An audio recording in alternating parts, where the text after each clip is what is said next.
কি গো শুনছো? জানো আমাদের কাজের মেয়েটা প্রেগনেন্ট। তা কাজের মেয়েটা কি কোনো সাহায্য চাইতে এসছে নাকি? না মানে দেখছিলাম খবরটা শোনার পর তোমার মুখে কোনো ভয়ের ছাপ পড়ে নাকি।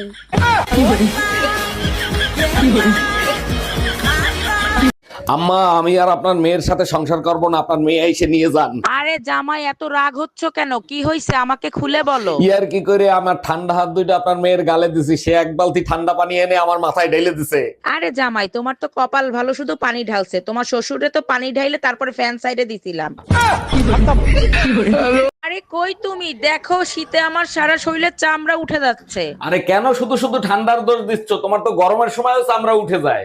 আরে সেটাই তো বলছি, বেশি শীত পড়লেও চামড়া উঠে যায়, বেশি গরম পড়লেও চামড়া উঠে যায়। এখন কি করব? তোমার কিছু করতে হবে না, ওটা ন্যাচারাল। 6 মাস পর পর খোলস পাল্টায়।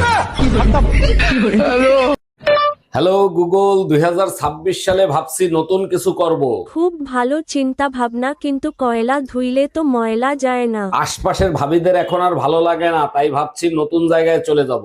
নতুন জায়গায় গিয়ে লাভ নাই, ভাবিদের জুতোর বাড়ি, যেখানেই যাবি সেখানেই খাবি। এখন নতুন বছর আসতেছে, তুমি যদি ভালো হয়ে থাকো তাইলে তোমার সাথে থাকবো, তা না হলে থাকবো না। তার আগে বলো আমি খারাপ ছিলাম কবে? আমি তো সবসময়ই ভালো। সারাদিন অন্যের বউয়ের দিকে নজর দাও, এটা কি কোনো ভালো লক্ষণ? আচ্ছা ঠিক আছে, নতুন বছরে 2টা কসম কাটলাম, অন্যের বউর দিকে আর কখনো নজর দিব না। বলো কি, তাই নাকি? সত্যি? আর দ্বিতীয়টা? অন্যের বউকে কখনো অন্যের বউ মনে করব না। হ্যালো গুগল, বউকে না জানিয়ে 2026 সালে আরেকটা বিয়ে করতে চাই। চুরি করে ফল খাওয়ার মজাই আলাদা। আপনাদের জন্য নতুন বছরের শুভেচ্ছা রইল। আচ্ছা, বউ যদি জেনে যায় তখন আমি কি করব? আপনার বউ জানলে আপনাদের দুজনকে ফুল দিয়ে শ্রদ্ধাঞ্জলি জানিয়ে হ্যাপি নিউ ইয়ার পালন করবে। বাবা তোর নন্দের আইসা বাদ দাও, যাও। আমার শরীর ভালো না, আমি ভাত বেড়ে দিতে পারবো না, আপনি দেন গা। আমি আরো কইছিলাম যে তোমার নিয়ে মার্কেটে যামু। আল্লাহ মা, আমি তো জানি আমি দুষ্টামি করলাম। আমি আর কি করছি? বান্দির বাচ্চা বাদবার। আচ্ছা মায়া, এই শীত আসলেই যে দামি দামি বডি লোশন গুলো মাখো, এগুলো মেখে কোনো লাভ আছে? অবশ্যই লাভ আছে। দামি লোশন লাগাইলে নাক মুখ হাত পাও ফাটে না। আমার বাবা তো সবসময় আমাকে দামি দামি লোশন কিনে এনে দিত। বলো কি, তাই নাকি? 1 মিনিট দাঁড়াও।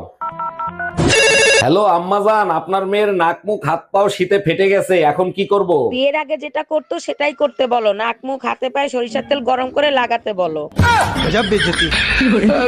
তোমাকে কতবার বলছি ঘরের ভিতর যতক্ষণ থাকবা পা কাঁপাবা না, এতে অশান্তি আসে। তোমার থেকে বড় অশান্তি এই দুনিয়াতে আর আছে যে আসবে?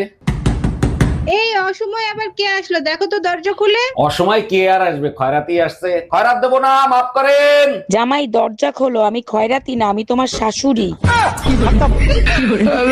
দেখো মা, কি তোমারও দোষ আছে, আমার পুলারও দোষ আছে। আমার পুলারা একটু অবুঝ, ওরা তো আর মানায় নিয়ে চলতে হইব। ও, আপনার বলে আমার থেকে 8 বছরের বড়, তারপরেও সে অবুঝ। আর আপনার থেকে আমি 32 বছরের ছোট, তারপরেও আপনি সবসময় কন আমি বলে বেশি বুঝি।